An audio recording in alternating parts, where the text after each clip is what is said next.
Nasa Tubataha Reef na ang tatlong barko ng Pilipinas para mag-imbestiga at tulungang hilahin ang sumadsad doong barkong pandigma ng Amerika.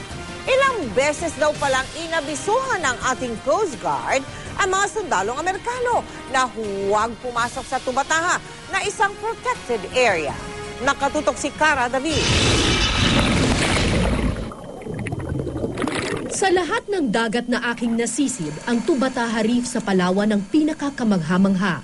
Itinanghal na UNESCO World Heritage Site, mahigit 1,000 marine species ang matatagpuan dito dahil dito nagpupunla ng binhi ang maraming isda. Hindi ko malilimutan nang makaharap ko ang isang higanteng manta ray at makilangoy sa isang grupo ng mga pawikan. Dito, payapang nabubuhay ang mga nilalang ng dagat, malayo sa panganib ng mga mangingisda. Pero isang panganib ang dumating sa kanilang tahanan. Sumadsad dito ang barkong pandigma na USS Guardian, isang minesweeper ng US Navy kahapon, habang naglalayag ito sa Sulu Sea sa bahagi ng Palawan. Galing ang barko sa Subic Bay at papunta sa susunod nitong destinasyon. Sa kuhang ito ng Philippine Air Force, halos kalahati ng barko sinagasaan ang bahura. Sa nakita po namin, yung pagkakapwesto ng barko,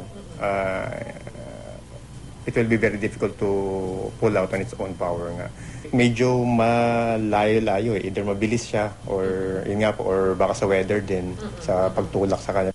Protected area ang Tubataha. Bawal pumasok sa 100,000 hectare jurisdiction ng Tubataha ang anumang sasakyang pandagat. Ilang beses daw niradyohan ng Coast Guard ng Tubataha ang mga Amerikanong sundalo na huwag pumasok, pero nagpatuloy pa rin ito hanggang sumadsad na. Sa ngayon, nasa Tubataha Reef na ang tatlong barko ng Philippine Navy para mag-imbestiga at tulungan ng barko na hilahin palabas ng bahura. There are only three reasons. Una-una, pwedeng weather.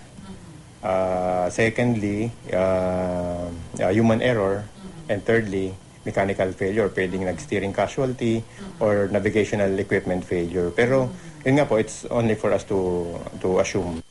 Ayon sa Philippine Navy, wala naman daw oil spill na idinulot ang pagsadsad ng US warship.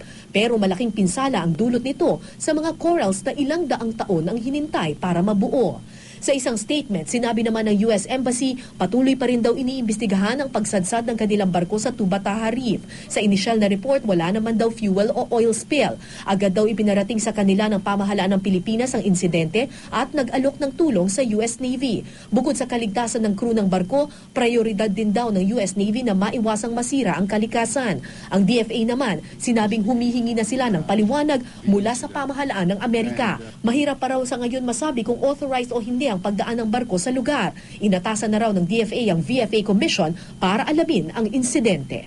We are now asking our government agencies to investigate on the incident and make an assessment of the damage caused by this grounding as well as determine the legal violation connected with that incident.